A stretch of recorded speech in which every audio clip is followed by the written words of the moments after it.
صفحہ نمبر 84 فیض احمد فیض حالات زندگی فیض احمد فیض 20ویں صدی کے ان خوش قسمت شعراء میں سے ہیں جنہیں زندگی ہی میں بے پناہ شہرت اور مقبولیت اور عظمت اور محبت ملی. انہوں نے دار درسن کا مزہ چکھا اور کوچائے یار کی رنگینیوں سے لطف اندوز ہوئے. وہ علامہ اقبال کے استاد مولوی میر حسن کے شاگرد تھے. انہیں یوسف سلیم چشتی سے پڑھنے کا شرف بھی حاصل ہوا، لیکن وہ اقبال نہ بن سکے. اقبال نے اسلام کو انقلابی مذہب جانا اور انقلاب بذریعہ اسلام کا نعرہ لگایا، جبکہ فیض احمد فیض نے کمیونزم کے راستے انقلاب کا خواب دیکھا. دونوں کی شاعری میں یہ فرق بہت واضح ہو کر سامنے آتا ہے. فیض 1912 میں سیالکوٹ میں پیدا ہوئے. انہوں نے جب شعور سنبھالا اور شعر کہنے شروع کیے تو اس وقت رومانیت کی لہر آئی ہوئی تھی. جوش اور احسان دانش جیسے شعراء رومانیت کے تحت تصوراتی جنتوں کی تعمیر میں مگن تھے. ادبی روایت کو جگر، اصغر، حسرت اور داغ نے کندھا دے رکھا تھا. نظم نگاری کی بھیس میں اختر الایمان، نون میم راشد اور میرج ہی اپنی انفرادیت کی مرلی بجا رہے تھے. فیض نے جب علمی زندگی کا آغاز کیا تو امرتسر میں صاحبزادہ محمود الظفر اور ان کی اہلیہ رشیدہ جہاں کے زیر اثر مارکسزم کا مطالعہ کیا. بعد ازاں جب ترقی پسند تحریک کا آغاز ہوا تو فیض اس کے بانی اراکین میں شامل تھے. فیض نے ہزاروں سختیوں کو سہنے اور دار و رسن کی منزلوں سے گزرنے کے باوجود نہ تو اپنے نظریات میں لچک پیدا. فیض نے جب علمی زندگی کا آغاز کیا تو امرتسر میں صاحبزادہ محمود الظفر اور ان کی اہلیہ رشیدہ جہاں کے زیر اثر مارکسزم کا مطالعہ کیا. بعد ازاں جب ترقی پسند تحریک کا آغاز ہوا تو فیض اس کے بانی اراکین میں شامل تھے. فیض نے ہزاروں سختیوں کو سہنے اور دارالرسن کی منزلوں سے گزرنے کے باوجود نہ تو اپنے نظریات میں لچک پیدا کی اور نہ ہی روگردانی کی. اس وقت جب ترقی پسندوں پر ان کے گھروں کے دروازے بند اور جیلوں کے دروازے کھل گئے تھے، فیض اس تحریک سے وابستہ رہے. اس سے پتہ چلتا ہے فیض وفاداری بشرط استواری کے قائل تھے. فیض معاشرے میں ایسا انقلاب برپا کرنے کے خواہش مند تھے جو موجودہ استحصالی نظام کو بالکل بدل کر رکھتے. وہ غیر طبقاتی نظام کے قائل تھے. ترقی پسند تحریک کے زیر اثر غزل کو بہت نقصان پہنچا، لیکن فیض نے ترقی پسند نظریات کے اظہار کے لیے بھی غزل کا پیرایا اختیار کیا اور سیاسی مزاحمتی نظمیں لکھنے کے بجائے غزلیں تحریر کیں، کیونکہ ان کا خیال تھا کہ سیاسی اور مزاحمتی ادب کی عمر بہت تھوڑی ہوتی ہے. صفحہ نمبر 85 رومان اور انقلاب کا سنگم. ثاقب اروزی فیض کی شاعری کے بارے میں یوں فرماتے ہیں: ایک پختہ کار ترقی پسند شاعر ہونے کی حیثیت سے اپنی شاعری کو خطیبانہ اور انقلابی رائے زنی سے بچایا اور اسے روحانی اور رانائی تجمل سے پیرایا میں پیش کیا. اس لیے ان کی شاعری دوامی رنگ اختیار کر گئی. انہوں نے سیاسی مضامین کو تغزل کے لبادے میں پیش کیا. فیض 20ویں صدی کا ایسا ترقی پسند شاعر ہے جس کی ایک ہتھیلی پر روحانیت کا چراغ فروزاں ہے تو دوسری ہتھیلی پر سماجیت چل رہی ہے. ان کے غنائی لہجے میں اتنی تاثیر ہے کہ اسے حیاتی تجربوں کی چندہ ضرورت محسوس نہیں ہوئی. فیض کا اصل تخلیقی عمل یہ ہے کہ انہوں نے مواد اور حیت کی دوئی اختتاء کو ختم کیا. بقول ڈاکٹر عبد الغنی، رومان اور انقلاب کی کشمکش کے مطالعے میں فیض کا شعور تعمیلات اور ترددات کی اماجگاہ ہے. وہ ہنوز فیصلہ نہیں کر پائے کہ ان کی صحیح سمت کیا ہے. جسم کے دلاویز خطوط یا زمانے کے دکھ وہ بارہا جانا کو چھوڑ کر دوراں کی طرف بڑھتے ہیں، لیکن نہ صرف مڑ مڑ کر دیکھتے ہیں بلکہ پلٹ بھی پڑتے ہیں، پھر بڑھتے ہیں، پھر پلٹتے ہیں. مقام فیض کوئی راہ میں جچا ہی نہیں، جو کوئے یار سے نکلے تو سوئے دار چلے. فیض کے ہاں غم جانا اور غم دورہ ایک ہی پیکر میں یکجا ہیں. انہوں نے محبت اور انقلاب کے ترانے بیک وقت گنگنائے ہیں. فیض کا فنی کمال ہے یہ ہے کہ انہوں نے کلاسیکیت اور رومانیت کو قالب شہر میں ڈال کر ایک منفرد اسلوب اور لہجہ تخلیق کیا ہے. درجہ ذیل اشعار پر غور کریں. فیض کی تشبیہات اور استعارات وطن کو اپنا محبوب قرار دے کر وطن سے اپنی محبت کا اظہار اس طرح کیا ہے کہ جیسے کوئی اپنے محبوب سے اظہار کر رہا ہو. تیرے ہونٹوں کے پھولوں کی چاہت میں ہم دار کی خشک ٹہنی پہ وارے گئے، تیرے ہاتھوں کی شمعوں کی حسرت میں ہم نیم تاریک راہوں میں مارے گئے۔ یہ سوال فیض کی زبان پر اس لیے بھی شعر بن کر نمودار ہوا کہ کاشتکار کی محنت کا ثمر جاگیردار کی جھولی میں چلا جاتا ہے، اور مزدور کے پسینے کے قطرے سے دولت کی شکل اختیار کر کے سرمایہ دار کی تجوری کی زینت بنتے ہیں۔ صفحہ نمبر 86۔ فیض اس بات پر یقین رکھتے ہیں کہ جب رومان اور انقلاب ایک شاعر کے فن اور ذات میں ڈھل جاتے ہیں تو ترقی پسند شاعری پیدا ہوتی ہے۔ وہ سستی جذباتیت اور نعرہ بازی کے خلاف ہیں۔ وہ صرف انقلاب کا نعرہ بلند کر کے کچھ تو خون کی دعوت دیتے نظر نہیں آتے، بلکہ نرم اور کومل الفاظ میں ہم انقلاب کے راستے سے روشناس کرواتے ہیں۔ فیض اپنی تنقیدی مضامین کے مجموعے میزان میں لکھتے ہیں، انقلابی شاعر پر حسن و عشق یا میں و جام حرام نہیں، اور اس پر یہ حکم نہیں لگایا جا سکتا کہ وہ انقلابی مضامین کے علاوہ دوسرے تجربات اور دوسری وارداتوں کا ذکر نہ کریں۔ فیض پر یہ حقیقت واضح تھی کہ روٹی، کپڑا اور مکان وغیرہ کے مطالبات انسان کے جسم سے متعلق ہیں۔ اس کی روح کی طلب روٹی کپڑے کے بجائے روحانی تسکین کی متلاشی نظر آتی ہے، اور جس کی تسکین انہیں رومان ہی میں نظر آتی ہے۔ ان کے ہاں اختر کی سی سطحی رومانیت نہیں ملتی، بلکہ بڑی خوبصورت تشبیہات کے ذریعے اپنے محبوب کا ذکر کیا ہے۔ رات یوں دل میں تیری کھوئی ہوئی یاد آئی، جیسے ویرانے میں چپکے سے بہار آئی، جیسے صحراؤں میں ہولے سے چلے باد نسیم، جیسے بیمار کو بے وجہ قرار آئے، جیسے بیمار کو بے وجہ قرار آ جائے۔ میں دوبارہ اس کو پڑھتا ہوں۔ رات یوں دل میں تیری کھوئی ہوئی یاد آئی، جیسے ویرانے میں چپکے سے بہار آئی، جیسے صحراؤں میں ہولے سے چلے باد نسیم، جیسے بیمار کو بے وجہ قرار آ جائے۔ فیض کو سوشلزم سے وابستگی اور آزادانہ اظہار خیال کی کڑی سزا بھگتنی پڑی اور اپنی زندگی کے بہترین ماؤ سال قید میں رہ کر گزارے، لیکن فیض کی فکر پر پہرے نہ لگائے جا سکے اور نہ فیض کے نظریات پر پابندی لگائی جا سکی۔ چنانچہ عین گرفتاری کے دوران بھی فیض نے انقلابی خیالات کا اظہار جاری رکھا۔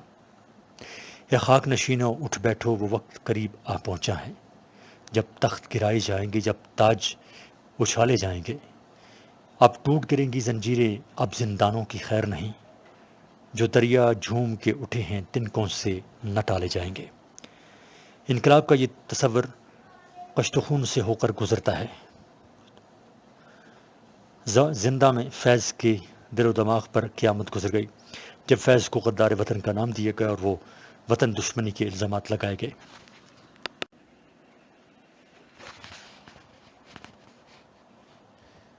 اس راہ میں جو سب پہ گزرتی ہے وہ گزری، تنہا پس زنداں کبھی رسوا سر بازار، گرجے ہیں بہت شیخ سرگوشائے ممبر، گرجے ہیں بہت شیخ سرگوشائے ممبر، کڑکے ہیں بہت اہل حکم برسر دربار۔ عزیز طلبہ، یہ آڈیو ریکارڈنگ آپ کے لیے ہیومینیٹیرین ڈیولپمنٹ آرگنائزیشن ایبٹ آباد کے ذریعے اہتمام کی گئی۔ ہیومینیٹیرین ڈیولپمنٹ آرگنائزیشن ایبٹ آباد 2011 سے اپنی مدد آپ کے تحت صحت، تعلیم اور معاشی خود مختاری کے شعبوں میں بہتری کے لیے کوشاں ہے۔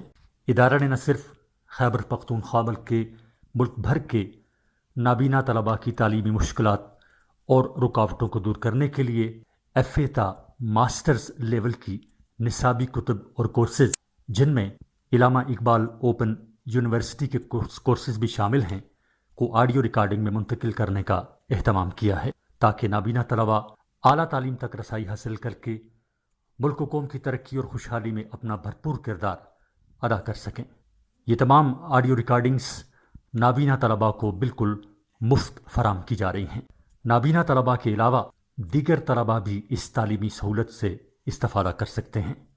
ہیومینیٹیرین ڈیولپمنٹ آرگنائزیشن ایبٹ آباد، ای میل HDOATD@gmail.com، ویب سائٹ HDORG.net، رابطہ نمبر 03459541 یعنی 0345 95 41 838۔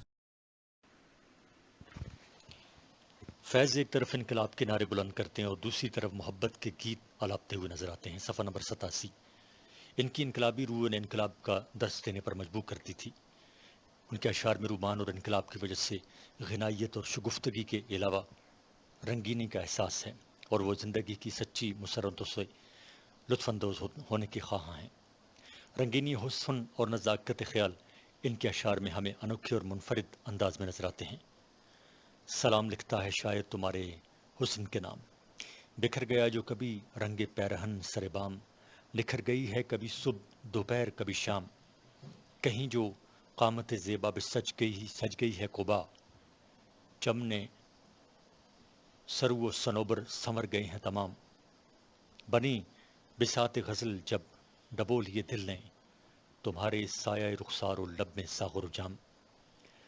دوسری طرف فیض اپنے دیس اور اس کے باشندوں کی خستہ حالی، قوم کی عزت و ناموس، لوگوں کی ناداری، جہالت، بھوک اور غم و اندوں کو دیکھ کر تڑپتے ہیں، مگر پھر بھی ان کی شاعری میں وطن سے محبت کا اظہار ہوتا ہے۔ نثار میں تیری گلیوں کے اے وطن کے جہاں، چلی ہے رسم کہ کوئی نہ سر اٹھا کے چلے، جو کوئی چاہنے والا طواف کو نکلے، نظر چرا کے چلے، جسم و جان کو بچا کے چلے، جسم و جان بچا کے چلے۔ جہاں تک دست صبا کا تعلق ہے تو یہ خاص عہد کی عکاسی کرتا ہے۔ یہ فیض کے ایک خاص عہد کو اپنے اندر سمیٹے ہوئے ہے۔ دست صبا کی نظموں میں فیض نے حقائق کو غم جانا بنا کر پیش کیا ہے۔ فیض کے جہاں عشق ایک مسلسل رنگ ہے، یہاں تک کہ انہوں نے مقصد کو بھی اس سے ہم آہنگ کر دیا ہے۔ دوسرے شعراء جوش اختر، شیرانی، حفیظ جالندھری، مجاز ساحر کے ہاں ہمیں ایک طرف خالص عشقی شاعری نظر آتی ہے اور دوسری طرف خالص انقلابی شاعری۔ یہ شعر اور جب اپنے محبوب کا ذکر کرتے ہیں تو دنیا و مافیہ سے بے خبر ہو جاتے ہیں، اپنے گرد حسن و کیف و سرور کی دنیا میں کھو جاتے ہیں، اور جب اس ماحول سے نکل کر تلخ حقیقتوں کی جانب رجوع کرتے ہیں تو پھر صاف بغاوت، انقلاب اور رجز کے علاوہ کوئی دوسرا ذکر ان کلموں پر نہیں آتا۔ اس سے ظاہر ہوا کہ ان شعراء کے ہاں عشق اور انقلاب دو متضاد عناصر ہیں۔ شاعر جب ایک کا دامن پکڑتا ہے تو دوسرے کو بھول جاتا ہے، مگر فیض کے جہاں ایسا نہیں ہے، وہ دونوں کو اپنے دامن میں سمیٹ کر چلتے ہیں، اور جب ایک پر نظر پڑتی ہے تو دوسرا خود بخود نظر آ جاتا ہے۔ فیض کا یہی انداز ان کو اپنے ہم اثروں میں منفرد بناتا ہے۔ چلے ہیں جان و ایماں آزماتے آج دل والے، وہ لائیں لشکر و اغیار و اعدا ہم بھی دیکھیں گے، وہ آئیں تو سر مقتل تماشا ہم بھی دیکھیں گے۔ صفحہ نمبر 88۔ نہ صرف دست صبا کی نظموں میں بلکہ فیض کی پوری شاعری میں عشق اور انقلاب دونوں آپس میں اس طرح گڈمڈ ہو گئے ہیں کہ اب ان دونوں کو ایک دوسرے سے جدا کرنا مشکل ہے، بلکہ یہ دونوں ایک دوسرے کے لیے تفسیر اور تشریح بن گئی ہیں۔ بقول صفدر میر، حقیقت یہ ہے کہ ان کی شاعری میں محبت اور انقلاب کو باہم مربوط کر دیا گیا ہے، اور یہ صفت موجودہ دور میں کسی اور شاعر کے جہاں نہیں پائی جاتی۔ فیض کے کلام کی فکری و فنی خوبیاں۔ فیض کے کلام کی فکری اور فنی خوبیاں۔ درجہ بالا خوبیاں زیادہ تر ان کے کلام کے مجموعی تاثر کے لحاظ سے لکھی گئی ہیں۔ اب مزید دیکھیں کہ ان کے کلام کے محاسن کیا کیا ہیں۔ سب سے پہلے تو فیض کے اپنے مقالے سے اقتباس دیکھتے ہیں جو انہوں نے شاعر کی قدریں کے عنوان کے تحت لکھا۔ وہ کہتے ہیں کہ حسن کی تخلیق صرف جمالیاتی فعل ہی نہیں، افادی فعل بھی ہے۔ چنانچہ ہر وہ چیز جس سے ہماری زندگی میں حسن یا لطافت یا رنگینی پیدا ہو، جس کا حسن ہماری انسانیت میں اضافہ کرے، جس سے تزکیہ نفس ہو، جو ہماری روح کو مترنم کرے، جس کی لو سے ہمارے دماغ کو روشنی اور جلا حاصل ہو، صرف حسین ہی نہیں مفید بھی ہے۔ اس وجہ سے جملہ غنائیہ ادب بلکہ تمام اچھا آرٹ ہمارے لیے قابل قدر ہے۔ اس اقتباس سے ان کی طبعی اور ذہنی فکری صلاحیت کے علاوہ اس بات کا بھی پتہ چلتا ہے کہ وہ اپنے خیالات کو حسین بنانا چاہتے ہیں۔ رومانیت۔ فیض کی شاعری رومان اور حقیقت کے ٹکراؤ سے مرتب ہوتی ہے۔ اس شاعری میں رومان کی نوعیت اختر شیرانی کی رومانوی افکار سی نہیں، جو سماجی حالات سے بغاوت کر کے ماورائی وادیوں میں گم ہونا پسند کرتے ہیں۔ فیض ادب کو گوشہ فراغت نہیں سمجھتے، بلکہ فیض کے رومانوی رجحانات کی جڑیں اپنے سماج سے پیوست ہیں۔ سماجی رجحانات کی تشکیل میں مادی حقائق کی تلخیوں اور رومان کے ٹکراؤ سے ان کی ذات میں درد کی کیفیت پیدا ہوتی ہے۔ فیض کے ہاں مادی حقائق اور رومانی رجحانات سے مرتب ہونے والے اس درد کا احساس نقش فریادی کے دوسرے دور سے شروع ہوتا ہے، اور آج تک ان کے شعری تجربہ میں اس احساس کی لہریں ملتی ہیں۔ ان کا یہ احساس صرف اپنی ذات تک محدود نہیں ہے، بلکہ اس کے رشتے دور تک پھیلے چلے گئے ہیں۔ ذات کا یہ عکس کائناتی حقائق میں منعکس ہوتا نظر آتا ہے۔ احساس کے اس مرحلے کی دریافت سے فیض خالصتاً رومانی دائروں سے نکل کر اجتماعی طرز احساس کے دائروں میں داخل ہو جاتے ہیں۔ صفحہ نمبر 79۔ خود مرکزیت کے منطقے ٹوٹ کر باہمی عمل میں شامل ہو جاتے ہیں۔ اس تہذیبی عمل میں ان کا شعور مکمل طور پر معاشرہ سے ہم آہنگ بخارج کی محرومیاں اور ناکامیاں، سماجی ظلم، طبقاتی تقسیم، سرمایہ دارانہ نظام، یہ سب صداقتیں ان کے لاشعور کا حصہ بن جاتی ہیں۔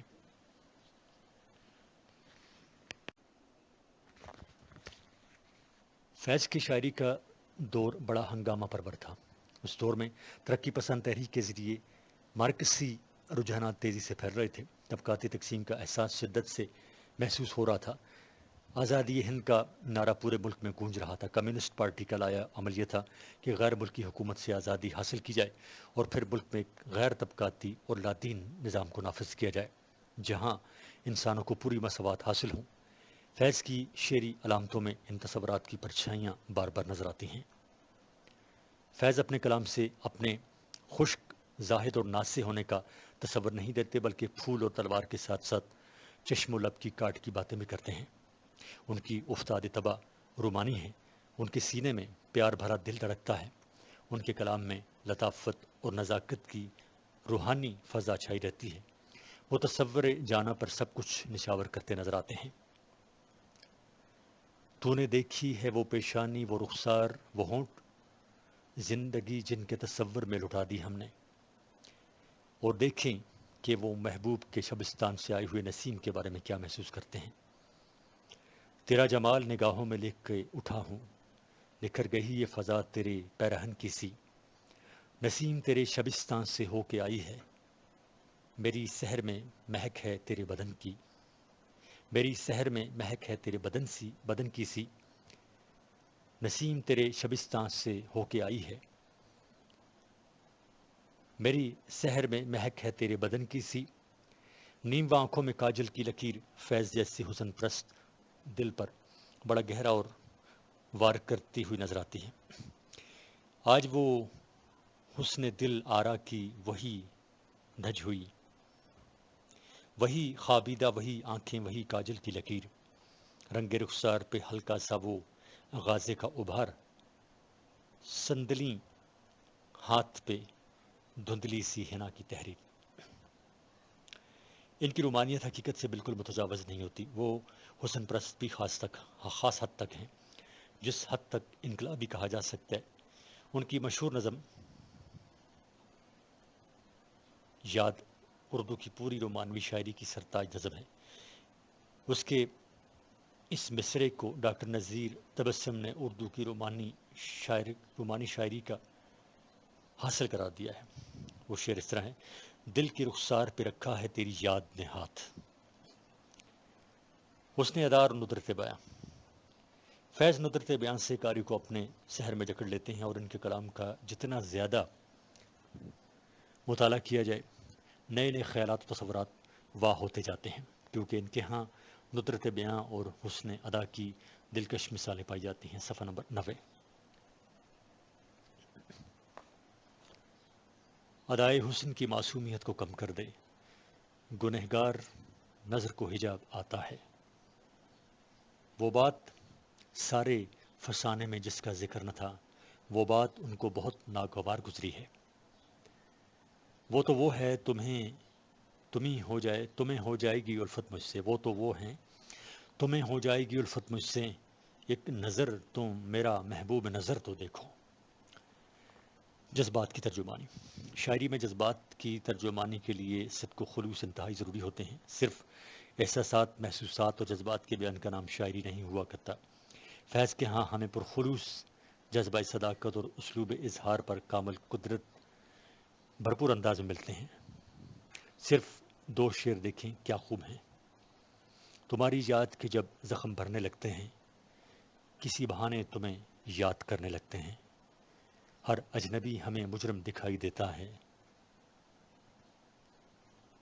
جو اب بھی تیری گلی سے گزرنے لگتے ہیں۔ فیض کی شاعری حقیقی جذبات کی عکاسی کرتی ہے۔ ان کی شاعری میں عشق و مستی اور چاہت و محبت کا بھی کثرت سے ذکر ملتا ہے۔ ان کی شاعری محبت کا ایک دل آویز نمونہ ہے۔ اس اظہار میں چاند کی چاندنی کی سی ٹھنڈک اور سکون، باد نسیم سی نازک خرامی کے علاوہ محبت کا لوچ اور رس ہمیں دلکش پیرائے میں نظر آتا ہے۔ وطن پرستی۔ فیض کو اپنی مٹی سے پیار ہے۔ اس مٹی کو وہ محبوبہ کی طرح چاہتے ہیں۔ محبوبہ اور وطن میں وہ فرق نہیں کرتے، بقول ڈاکٹر سلام سندیلوی۔ دراصل فیض کو اپنے وطن سے بے حد محبت ہے۔ وہ اپنے وطن سے اس طرح محبت کرتے ہیں جس طرح کوئی مرد کسی عورت سے کرتا ہے۔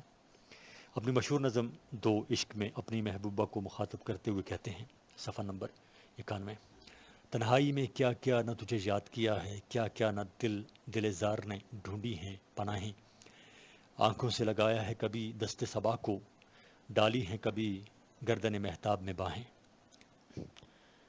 لیکن وہ ساتھ یہ بھی کہتے ہیں، چاہا ہے اسی رنگ میں لیلائے وطن کو، تڑپا ہے اسی طور سے دل اس کی لگن میں، ڈھونڈی ہیں یوں ہی شوق نے آسائش منزل، رخسار کے خم میں کبھی کاکل کی شکن میں، رخسار کے خم میں کبھی کاکل کی شکن میں۔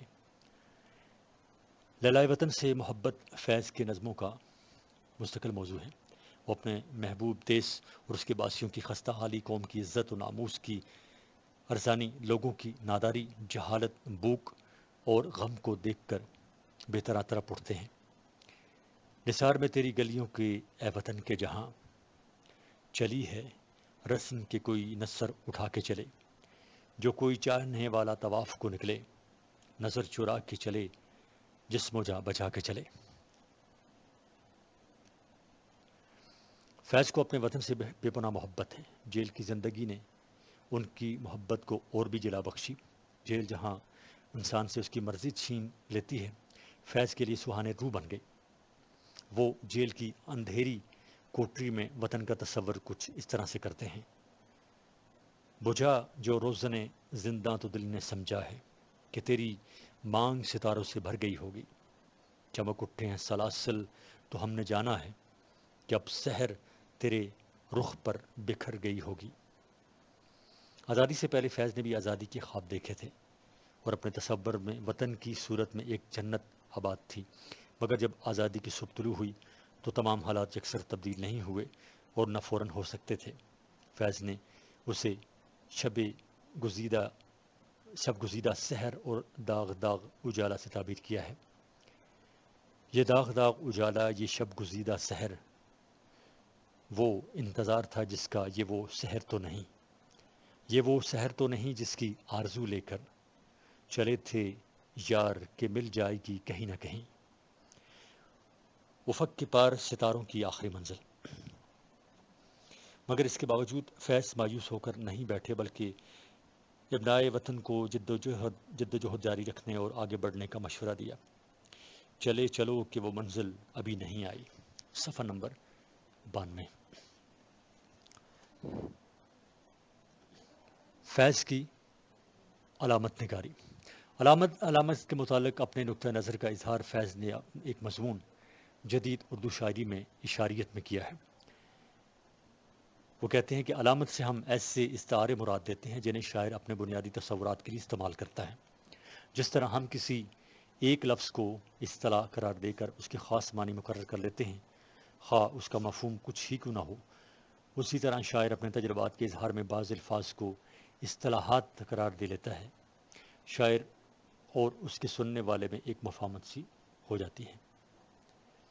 فیض کا عمومی تخیل فیض کا تخلیقی عمل اپنے ہم اثر ترقی پسند شاعروں سے مختلف ہے۔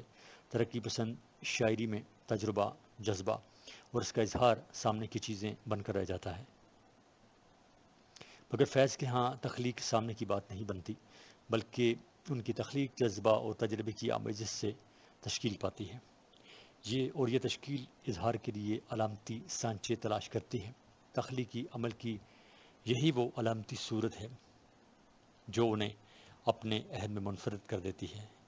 ان کے ہاں تخلیقی عمل میں تجربہ کو رخ بالعموم موضوعی ہے، اس لیے ان کی تخلیق عام ترقی پسندوں کی طرح سامنے کی بات نہیں رہتی۔ تلازمات و تجربات اور موضوعیت کی گمبھیرتا نظر آتی ہے جو علامتی سانچوں میں ڈھلتی جاتی ہے۔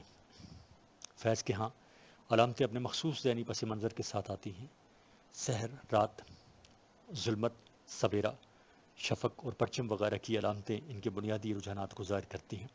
فیض نے غزلوں کی ان علامتوں میں جو مردہ ہو چکی تھیں نئے معنوی سلسلے دریافت کیے۔ ان کے ہاں یہ علامتیں سیاسی و سماجی حقائق کے مفہوم میں آئیں۔ رات پرانے نظام میں اقتدار و روایات کی علامت بنتی ہے، جبکہ سحر مستقبل کے خوابوں کی تعبیر ہے۔ تکنیکی حوالے کا آغاز نقش فریادی کی نظم اے دل بیتاب ٹھہر سے ہوتا ہے۔ اس میں رات پر پرانی نظام میں اقدار کی علامت ہے اور سحر مستقبل اور نئی اقدار کے عہد کی علامت بن جاتی ہے۔ تیرگی ہے کہ امنڈتی ہی چلی آتی ہے، شب کی رگ رگ سے لہو پھوٹ رہا ہو جیسے، چل رہی ہے کچھ اس انداز سے نبض ہستی۔ صفحہ نمبر 93۔ دولوں عالم کا نشہ ٹوٹ رہا ہو جیسے، رات کا گرم لہو اور بھی بہہ جانے دو، یہی تاریکی تو ہے غازۂ رخسار سحر، صبح ہونے ہی کو ہے اے دل بیتاب ٹھہر۔ مزید مثالیں دیکھیے۔ نظم سیاسی لیڈر کے نام۔ اور اب رات کی سنگین دسیا سینے میں اتنے گھاؤ ہیں کہ جس سمت نظر جاتی ہے، جا بجا نور نے ایک جال سا بن رکھا ہے، دور سے صبح کی دھڑکن کی صدا آتی ہے۔ نظم سر مقتل۔ یہ شب کی آخری ساعت گراں کیسی بھی ہو ہمدم، جو رس ساعت میں پنہاں ہے اجالا ہم بھی دیکھیں گے، جو فرق صبح پر چمکے گا تارا ہم بھی دیکھیں گے۔ نظم اگست 1952۔ ٹھہری ہوئی ہے شب کی سیاہی وہیں مگر، کچھ کچھ سحر کے رنگ پرافشاں ہوئے تو ہیں۔ یہ وہ چند مثالیں ہیں جو اس بات کا ثبوت ہم پہنچاتی ہیں کہ رات اور صبح یا سحر کی علامتوں سے جو تصورات اے دل بیتاب ٹھہر میں قائم کیے گئے تھے، وہی تصورات ان علامتوں سے وابستہ ہو کر اسی صورت میں معنوی حوالہ کے طور پر بار بار استعمال ہوتے ہیں۔ ان کی معنویت میں کوئی تبدیلی نہیں ہوتی۔ رات اور سحر کے یہی علامتی رابطے بعد میں پوری ترقی پسند شاعری کی روایت بن جاتے ہیں، اور یہ روایت ایک کلچس کی صورت اختیار کر لیتی ہے۔ رات کے علامتی تصور کو پیش کرنے کے لیے ملاقات اچھی نظم ہے۔ اس نظم میں رات مرکزی علامت بنتی ہے اور مہتاب، تاثر نور، سیاسی نہر خون وغیرہ ایسے علامتی تلازمات ہیں جو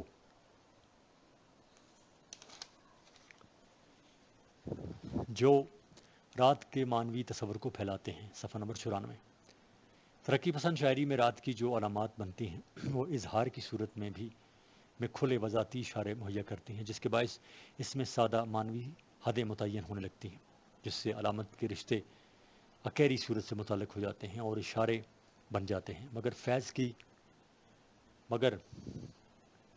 فیض کی علامتیں انہیں ہم اثروں سے ممتاز کرتی ہیں۔ ان کی شاعری میں ماحول کی محض تعمیم نہیں ہے، وہ دو چیزوں کو جوں کا توں نہیں دیکھتے، ان کے ہاں ماحول سے جذباتی رد عمل کی داخلی کیفیت پیدا ہوتی ہے، اور یہ کیفیت بالعموم علامتی صورتوں میں اپنا اظہار کرتی ہے۔ وہ معروضات کو داخلی جذبہ اور تجربہ کے سفر سے گزار کر سامنے پیش کرتے ہیں، اور اس سفر میں جذبہ اور تجربہ تعمیم کی حدود سے گزر کر سامنے کی چیز نہیں رہتا، داخلی احساسات اور واردات کو سمیٹتے ہوئے وقتی فاصلوں کو طے کر کے آفاقی منطقوں میں آ جاتا ہے۔ نظم ملاقات میں بھی خارج کی شکست و ریخت جو محض ذات کی شکستگی نہیں، اجتماعی تہذیبی عمل کی شکستگی ہے، رات اور اس کی زمانی علامتوں میں موجود ہے۔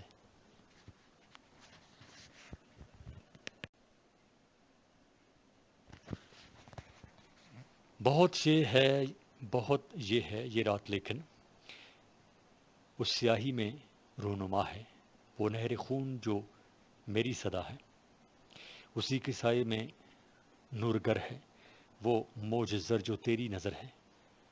علم نصیبوں جگر فگاروں کی صبح افلاک پر نہیں ہے، علم نصیبوں جگر فگاروں کی صبح افلاک پر نہیں ہے، جہاں پہ ہم تم کھڑے ہیں دونوں سحر کا روشن افق یہی ہے، یہیں پر غم کے شرار کھل کر شفق کا گلزار بن گئے ہیں، یہیں پہ قاتل دکھوں کے تیشے قطار اندر قطار کرنوں کے آتش ہار بن گئے ہیں۔ یہ غم جو اس رات نے دیا ہے، یہ غم سحر کا یقین بنا ہے، یقین جو غم سے قریم تر ہے۔ صفحہ نمبر 96۔ سحر جو شب سے عظیم تر ہے۔ یہ فصل امیدوں کی ہمدم اس نظم میں بھی ذات کی شکستگی کی بعض علامات میں اس میں شکست و ناکامیوں کے باوجود خود پر ترس کھانے کا احساس پیدا نہیں ہوتا، ناکامی کے نشان مٹا کر نئی جستجو کے لیے عمل کا جذبہ ہے، اس کیفیت سے علامتوں کی یہ صورت بنتی ہے۔ سب کاٹ دو بسمل پودوں کو، بے آب سے سکتے مت چھوڑو، سب نوچ لو بے کل پھولوں کو، شاخوں پر بلکتے مت چھوڑو، کھیتی کے کونے کھدروں میں پھر اپنے لہو کی آگ بھرو، پھر مٹی سینچو اشکوں سے، پھر اگلی رت کی بات کرو۔ فیض کے ہاں بعض ایسی علامتیں ہیں جو انفرادی ہیں، ان علامتوں کی بنیادیں زیادہ تر طبقاتی تقسیم اور سماجی کشمکش سے استوار ہوتی ہیں۔ ان رجحانات سے جن علامات کی تخلیق ہوئی ہے، ان میں کتے کا ذکر ضروری ہے۔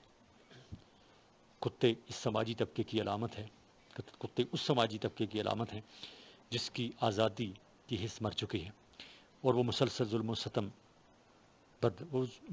و ستم برداشت کرتا ہے۔ فیض اس طبقے میں باغیانہ جوہر کی تلاش کرتے ہیں۔ یہ نظم تمام تر علامتوں سے مرتب ہوئی ہے اور شاید مکمل علامتی نظم ہے، اس میں کہیں بھی وضاحتی حوالہ نہیں، لفظوں کی معنوی حدیں پھیلی ہوئی ہیں۔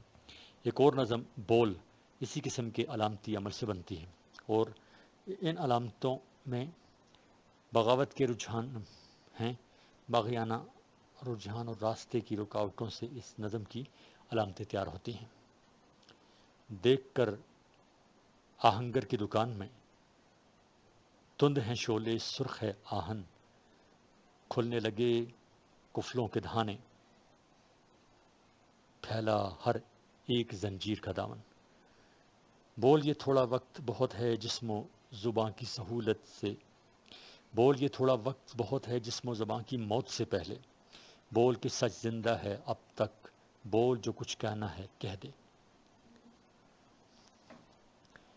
آہنگر کی دکان، سرخ آہن، تند شعلے، قفلوں کے دہانے، زنجیر کا دامن، وہ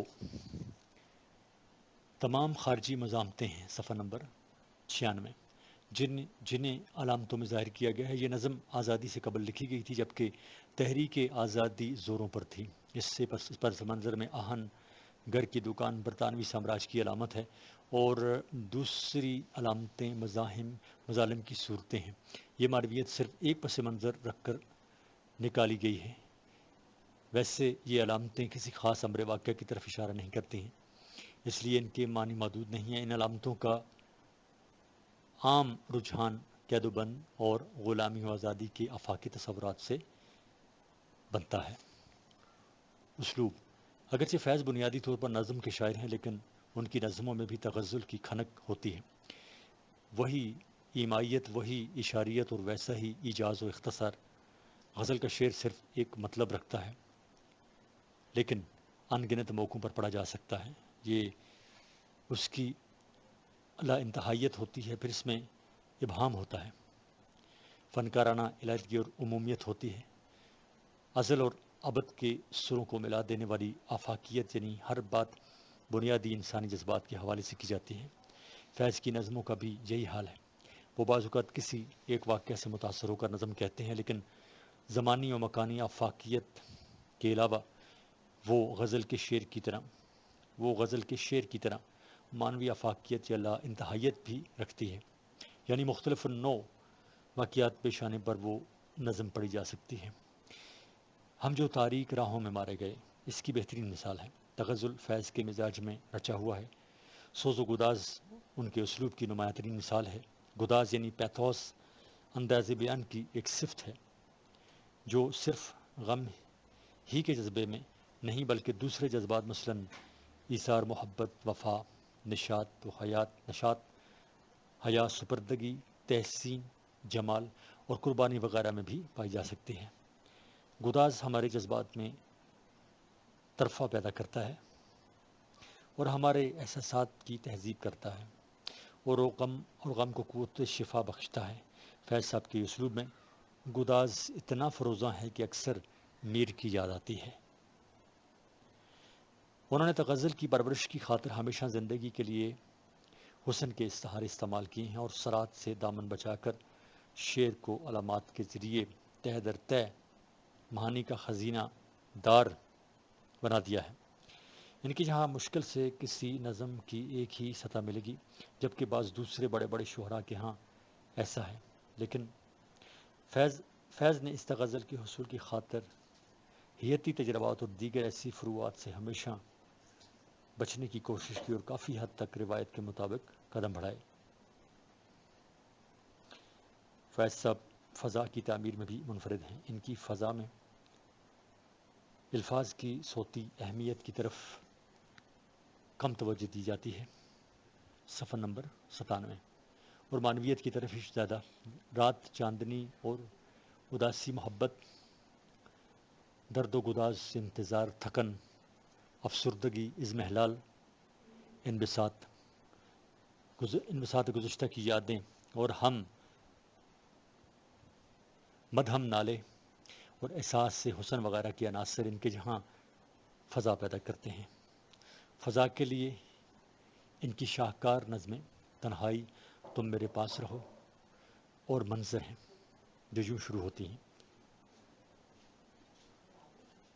رہ گزر، سائے، شجر، منزل و در، حلقہ بام پر سینہ مہتاب کھلا آہستہ۔ فیض کی ڈکشن خاص اہمیت رکھتی ہے۔ انہوں نے اکثر و بیشتر تراکیب فارسی طرز کی لی ہیں، جن میں کچھ تو قدیم مشرقی ادب سے لی گئی ہیں اور کچھ مغربی ادب سے ترجمہ کی گئی ہیں، اور زیادہ ان کی خود ساختہ ہیں۔ صفت مقلوب یعنی ٹرانسفرڈ ایپیتھیٹ کا استعمال ان کے یہاں بہت زیادہ ہوا ہے۔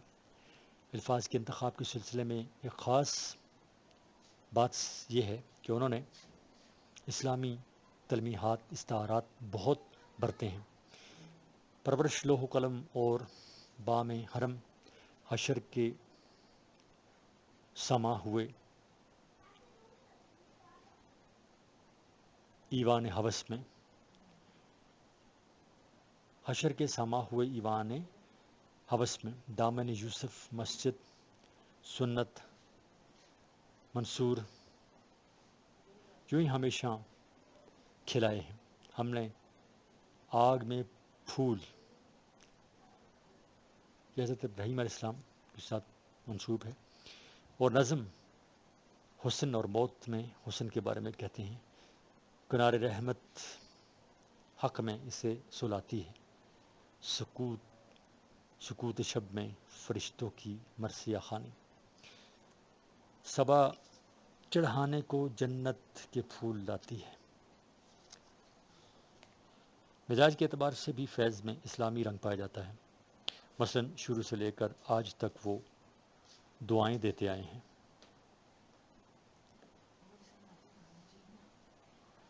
خدا وہ وقت نہ لائے سے لے کر اما ملے نہ کہیں تیرے جانثاروں کو تک، ان کی اکثر نظموں کا یہی انداز ہے. بلکہ بعد میں تو انہوں نے ایک نظم ایسی کہی ہے جس کا نام حمد ہے.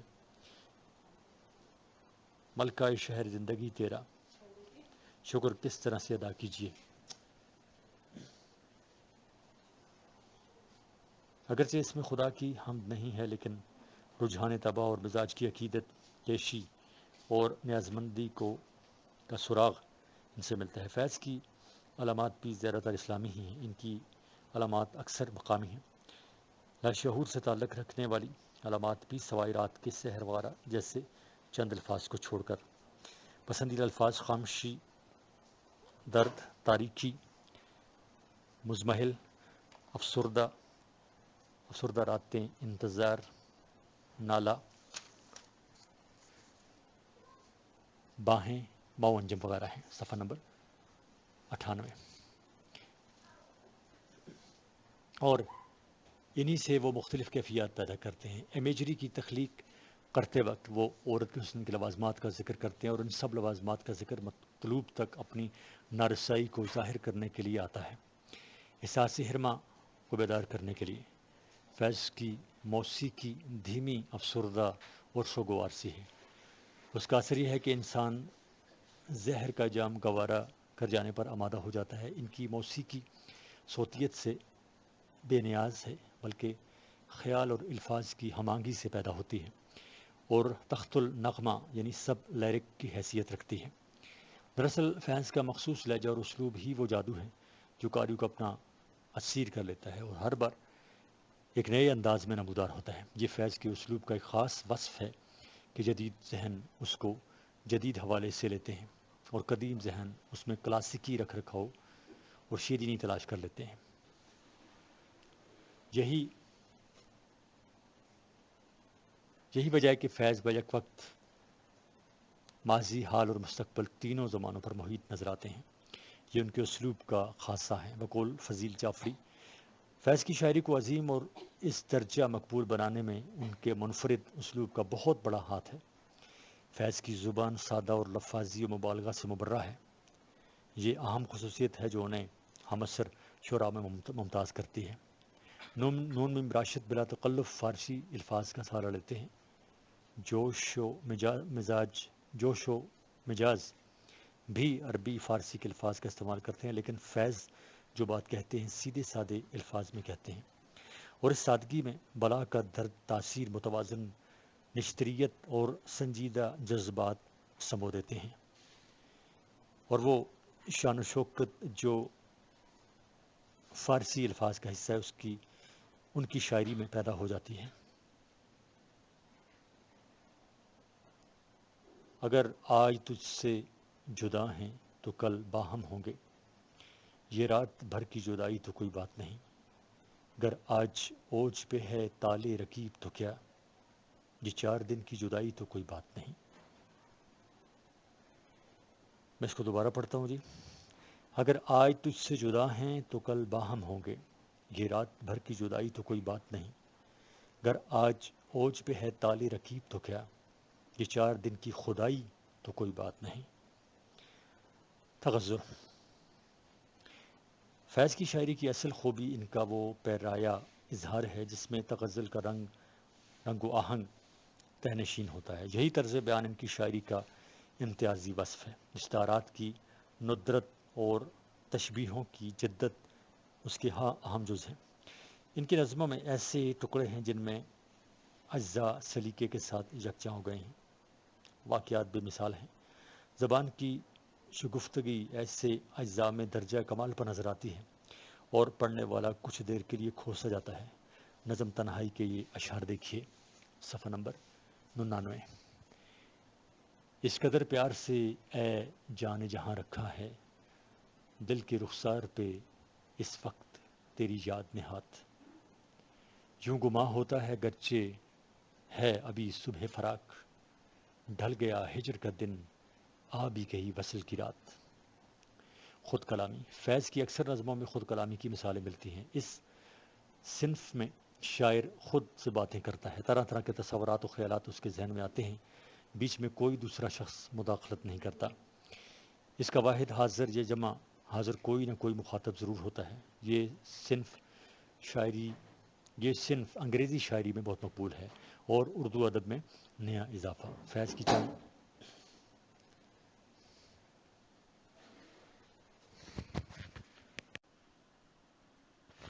کی چند نظمیں اس سلسلہ میں قابل توجہ ہیں۔ کچھ اور جدید شعراء نے بھی اس میں طبع آزمائی کی ہے، لیکن فیض زیادہ کامیاب اور قابل تحسین نظر آتے ہیں۔ رات باقی تھی ابھی جب سرے بالیں آ کر، چاند نے مجھ سے کہا جاگ سحر آئی ہے، جاگ اس شب جو میں خواب تیرا حصہ تھی، جام کے لب سے تہ جام اتر آئی ہے۔ تشبیہات و استعارات، فیض کی عظمت یہ ہے کہ انہوں نے زبان و بیان کے تمام تقاضوں کا بہت خیال رکھا ہے۔ فیض کے طرز کلام کا دھیما پن ان کے اسلوب کی نمایاں خصوصیت خیال اپنے آپ کو نمایاں کرنے کے لیے استعاروں کی جدت اور تشبیہوں کی ندرت کا سہارا لیتا ہے۔ انہوں نے ہاتھ کو بطور استعارہ بہت ہی خوبصورت طریقے سے استعمال کیا۔ مثلاً یہ ہاتھ سلامت ہیں جب تک اس خون میں حرارت ہے، جب تک اس دل میں صداقت ہے، جب تک اس نطق میں طاقت ہے، جب تک تیرے دست ستم کا عجز نہیں، دل ہی تھا جس نے آنا کی۔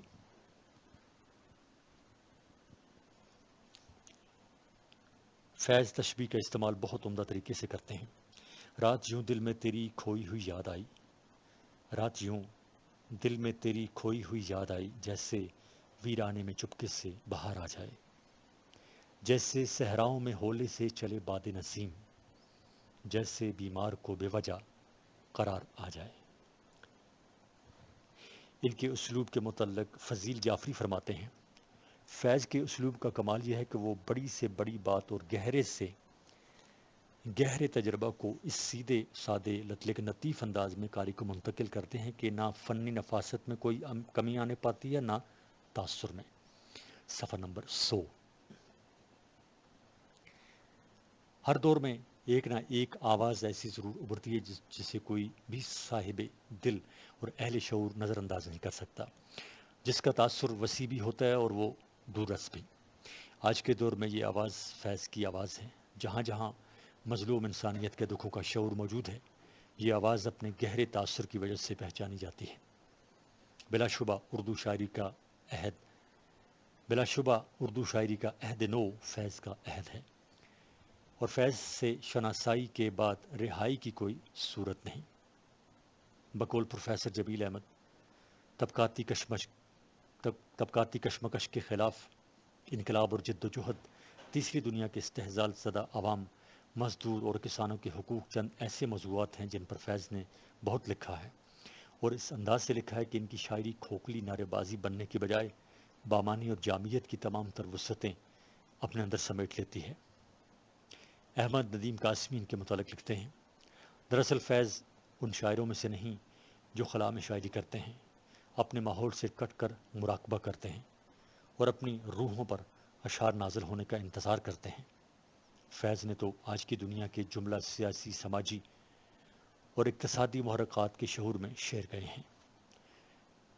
خوشبو تیرے اشعار کی دست صبا میں بس گئی، خوشبو تیرے اشعار کی دست صبا میں بس گئی، تاریخ بن کے رہ گیا لطف غزل حسن سخن۔